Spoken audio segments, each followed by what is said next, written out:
నమస్తే. స్త్రీతత్వం కార్యక్రమానికి స్వాగతం. ఈ రోజు మన స్టూడియోలో శ్రీమతి వేమగంటి శుక్తిమతి గారు ఉన్నారు. మరి స్త్రీ గురించి ఎంత చక్కగా వివరిస్తున్నారో అది మీకు కూడా తెలుసు కదా.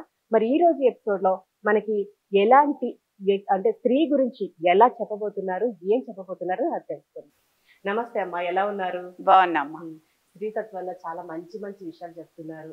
చక్కగా ఇప్పుడంటే నేను ఈ రోజు ఏంటంటే కొన్ని విషయాలు తెలుసుకోవాలనుకుంటున్నాను. అంటే మీరు ప్రాచీన కాలంలో స్త్రీకి, తర్వాత ఆదిమ కాలంలో స్త్రీకి, అలాగే రాతి యుగంలో స్త్రీకి ఉన్న వ్యత్యాసాలు చెప్పారు. వాళ్ళు ఎంత అభివృద్ధి చెందుతూ కూడా వచ్చారో వివరించారు. అయితే ఇవన్నీ చూస్తుంటే స్త్రీ పాత్రే ప్రథమంగా ఉన్నట్టు కనిపించింది. కానీ మరి అంటే ఒక నానుడి పదం ఉంది, స్త్రీ ఎప్పుడు వెనకబడిపోయింది, వెనక పడిపోతుంది, అనగదొక్కుతున్నారు అనే మాట ఎప్పుడు వినపడుతుంటారు కదా చాలా మంది నోటి నుంచి. చాలా పెద్ద పెద్ద ఉద్యమాలు కూడా జరిగాయి దీని గురించి. మరి అసలు ఇలాంటి మాటని మనం ఎప్పుడు నిర్మూలించాలంటారు? ఎలా నిర్మూలన అవుతుందంటారు? అవునమ్మా, ఎప్పటికైనా ఇప్పటికి మనం తెలుసుకోవటం కాదు, ఇక ముందు తెలుసుకున్నా ఎప్పుడు ఎన్ని కాలాలకైనా స్త్రీ ఎప్పుడు అనగదొక్కపడలేదు. కాకపోతే మాతృస్వామ్య వ్యవస్థలో స్త్రీ ఎప్పుడు కూడా పురుషుడు తక్కువ నేను ఎక్కువ అని ఆమె, ఇప్పుడు మనం ఎన్నో తెలుసుకున్నాం. వ్యవసాయం కనిపెట్టింది ఆమె అని, వంట చెరకు కనిపెట్టింది ఆమె, పిల్లల్ని పోషించటం ఆమె, అసలు సృష్టినే చేసింది ఆమె. అన్ని గొప్పతనాలే. స్త్రీ యొక్క గొప్పతనం కాదు అక్కడ, గొప్పతనం అని ఆమె ఎప్పుడూ అనుకోలేదు. కానీ అలాంటప్పుడు కొన్ని సందర్భాలలో పురుషాధిక్యత వచ్చింది అనుకున్నాం కదా. ఆ పురుషాధిక్యత వలన అవి నాటుకొని పోయినాయి, పేరుకొని పోయినాయి. ఇప్పుడు నిజంగా చెప్పాలంటే స్త్రీకి స్వాతంత్రం ఉంది, స్వేచ్ఛ ఉంది, హక్కులు ఉన్నాయి, అన్నీ మనం వినియోగించుకుంటున్నాం. కానీ పాత భావాలు పోవటంలే మనకు. మనం ఇప్పుడు ప్రతిదీ దాని గురించి ఇప్పుడు మనకు ఒక ఆలోచన వచ్చిందంటే, ఇప్పుడు మీరు చెడ్డ అన్నా కనిపించింది అనుకోండి, మీరు నాతో ఎంత బాగా బిహేవ్ చేసినా మీరు చెడ్డగానే నాకు అనిపిస్తారు. మాది మానవ నైజం. నిజంగా మీరు చెడ్డవాళ్ళు కారు, కానీ ఎప్పుడూ ఒకసారి చిన్న విషయంలో ఒక పొరపాటు దొరికేటప్పటికి వాళ్ళ మీద అదే యాంగిల్లో మనం ఆలోచిస్తాం.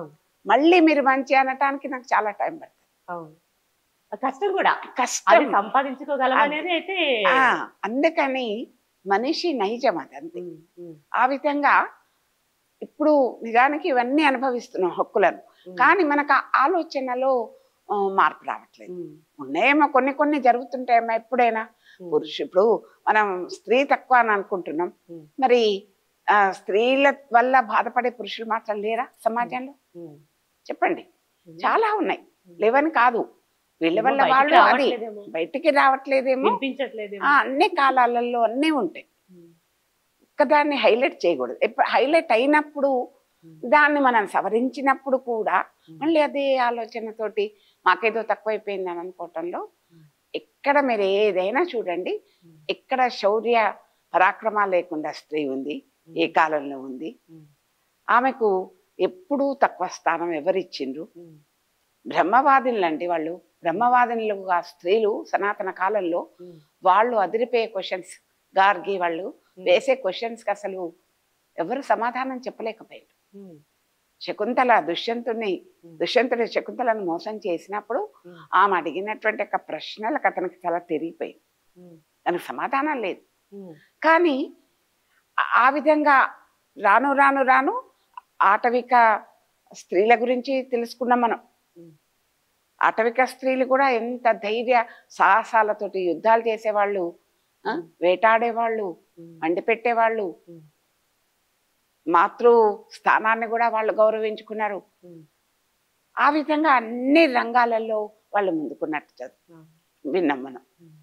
అదే విధంగా మనం గౌరవించుకోవటం, ఇంకా కొన్ని మనం డీప్గా ఆలోచించినప్పుడు, డీప్గా తెలుసుకున్నప్పుడు చాలా మంది ద్వారా అలాంటి వ్యాసాలు రాయాలి, అలాంటి మాటలను చెప్పుకోవాలి. స్త్రీ ఎప్పుడు తక్కువ కాదు అనేటువంటి ఆ ఆలోచనను రూపుమాపాలి. కొన్ని అనుకోవడం ఒకటి, కాకూడదని అనుకోవచ్చు, తప్పలేదు, కానీ ఆ ఆలోచన పోవాలి. ఫస్ట్ ఆలోచన అనేది మన దాంట్లో ఉంది. చూడండి, ఫారిన్ కంట్రీస్లలో వాళ్ళు శ్రీమతి, శ్రీ అనేది ఉండదు వాళ్ళకు. మనం ఇక్కడ మన దాంట్లో చూస్తే మీరు ఏ వెడ్డింగ్ కార్డులో చూడండి శ్రీమతి అండ్ శ్రీ అని ఉంటుంది. ఉమ్, కొంచెం వెనక్కి వెళ్తే సీతారాములు, ఉమ్. అవునా? పార్వతి పార్వతీ పరమేశ్వర్లు. ఉమ్, ఎక్కడ మీరు ఎక్కడైనా చూడండి, ఉమ్, లక్ష్మీదేవి, ఉమ్, విష్ణుమూర్తి. ఉమ్. ఆ విధంగా ముందు స్త్రీ పేరే ఉందా లేదా? అవును. మరి రాజుల కాలంలో కూడా వాళ్ళ మాత, వాళ్ళ భార్య, వాళ్ళకి వాళ్ళ పేర్ల ముందు ముఖ్యంగా తల్లి పేరు పెట్టుకునేది. ఉమ్, మనం ఇంతకుముందు చర్చించుకున్నాం, ఉమ్, కులకర్ణి అని, శాతవాహన కులకర్ణి. అవన్నీ కూడా వాళ్ళు తల్లి పేరుతోనే ప్రారంభించింది. అంటే తల్లిని గౌరవం ఇస్తున్నట్టే కదా. అవును. ఆ విధంగా ఎక్కడ స్త్రీ తక్కువ చేయబడ్డది అనేది కనుక మనం ఆలోచిస్తే ఉమ్, ఎక్కడా కూడా అదే పూర్వకాల ప్రాచీన కాలంలో ఉమ్, వాళ్ళు వేదాలు రాయొద్దు, వేదాలు చదవద్దు అని మధ్య కాలంలో మనం ఊహించుకున్నవి. వేదాలు చదవకూడదు కాదు, వేదాలను రాసింది వాళ్ళు, ఉమ్, వేదాలను రాసినటువంటి వాళ్ళు ఉన్నారు. ఉమ్, కాబట్టి వాళ్ళు వివాహం చేసుకోకుండా ఉమ్, వాళ్ళు వేటాడి వేటనే వృత్తిగా చేసుకొని వాళ్ళు ఉన్నటువంటి ఒక ఆటవిక స్త్రీల గురించి కూడా మనం తెలుసుకున్నాం. ఉమ్. ఆ రకంగా ఇక్కడ కూడా ఎప్పుడు కూడా స్త్రీ తక్కువగా లేదు. స్త్రీ తర్వాతనే పురుషుడు. ఇప్పటికి వెడ్డింగ్ కార్డులో మనము శ్రీమతి అండ్ శ్రీ అని మనం చూస్తూ ఉంటాం. రాధా కృష్ణుడు, సీత రాములు. ఆ విధంగా ఏ రకంగానైనా ఎన్ని రకాలు ఆలోచించినా ఆనాడు మధ్యకాలం ఇప్పుడు కాలం ఎప్పుడైనా కూడా స్త్రీకి ఉన్నటువంటి ఒక గౌరవం వాళ్ళకి తప్పకుండా ఉంది.